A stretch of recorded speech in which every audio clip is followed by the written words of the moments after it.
고맙습니다. 고맙습니다. 예. 네, 이어지는 순서는 TV 컬럼 시간입니다. 오늘은 서울과학기술대 IT정책연구소의 이옥기 교수께서 신세계에 대한 의견 주시겠습니다. 함께 만나보시죠.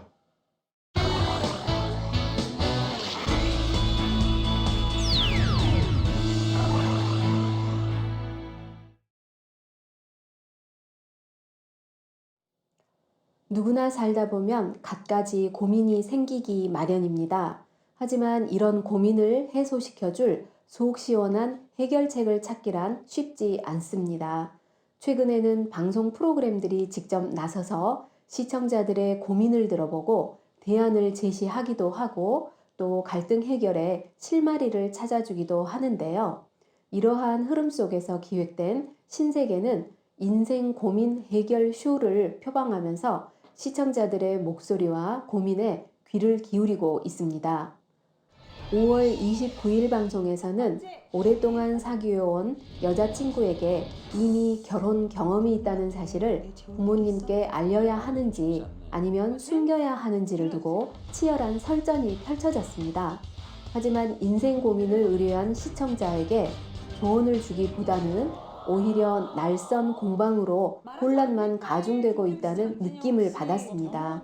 뿐만 아니라 의뢰인에게는 심각한 고민이 패널과 평가단에게는 흥미로운 논란거리에 지나지 않는 것처럼 보이기도 했습니다. 의뢰인의 고민을 정확하게 분석하고 파악하기보다는 찬반 논쟁, 이분법적인 잣대를 적용하고 있어서 자연스러운 공감을 이끌어내기에 무리가 있어 보였습니다. 반면 남편의 분만실 2회 편에서는 패널들이 일본과 미국에서의 분만실 풍경 또 관련 경험담을 들려주고 산부인과 전문의의 생생한 증언과 조언까지 곁들여져서 주제에 대해 고민해보고 결정하기에 적절한 구성이었습니다. 특히 남편이 아내의 출산 장면을 보는 것이 적절한가라는 주제는 전문 지식을 시청자들에게 전달하면서 동시에 자연스러운 웃음도 전달하고 있어서 인상적이었습니다. 하지만 여성만으로 구성된 평가단이 여성의 의견만을 담아내고 있어서 아쉬웠습니다. 일반 남성들은 이 문제에 대해 어떻게 생각하는지 남성 평가단이나 다른 장치를 이용해 그들의 생각을 함께 알아봤다면 더 흥미로웠을 것입니다. 5월 22일에는 딸의 혼전 동거 문제가 논란이 됐습니다.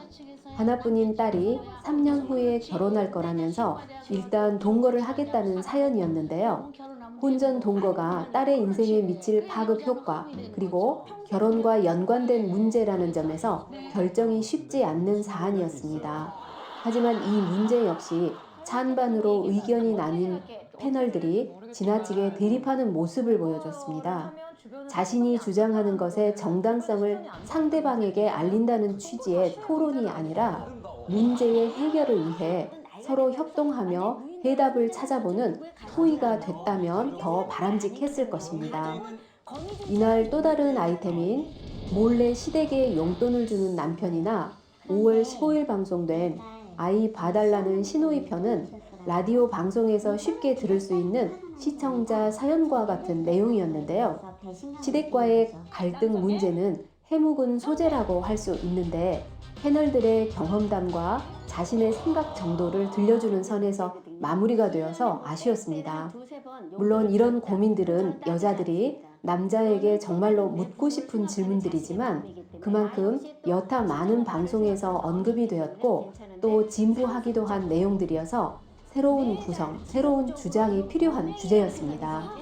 따라서 신세계에서는 다른 프로그램과 차별화하여 전문가 패널이 주장의 근거 자료를 내세워 검증을 해보거나 평가단의 사례를 통해 아이 돌보미 제도와 같은 대안을 제시하는 형태로 구성이 됐다면 시청자들에게 더욱 유익한 정보 그리고 또 한편으론 카타르시스를 전달할 수 있었을 것입니다.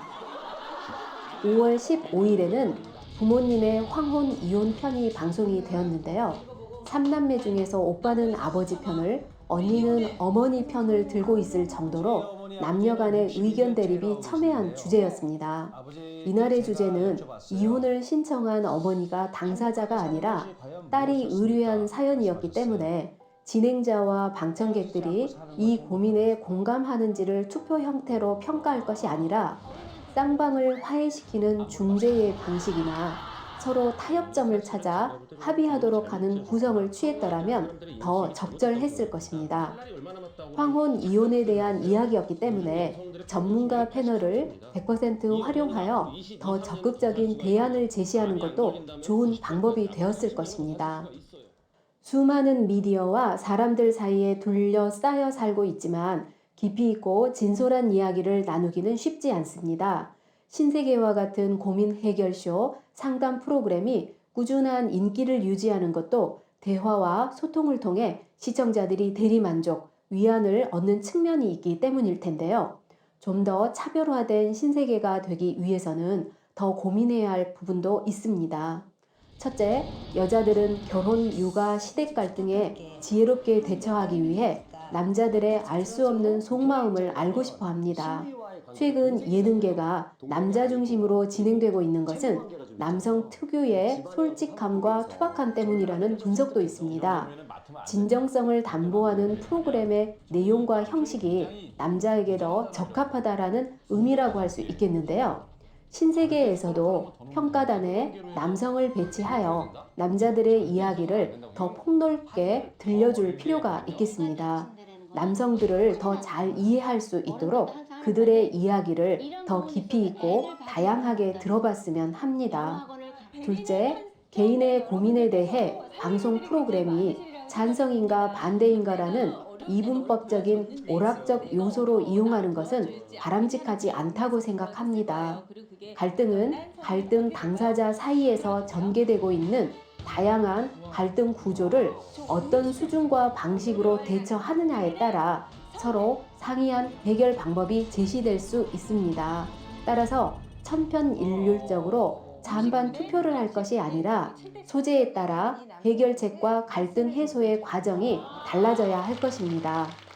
언론학자인 마셜 맥루아는 미디어의 발달은 인간의 확장이라고 말했습니다. 이것은 텔레비전이 우리의 경험을 확장시켜주는 역할을 하고 있다라는 의미와 같은데요.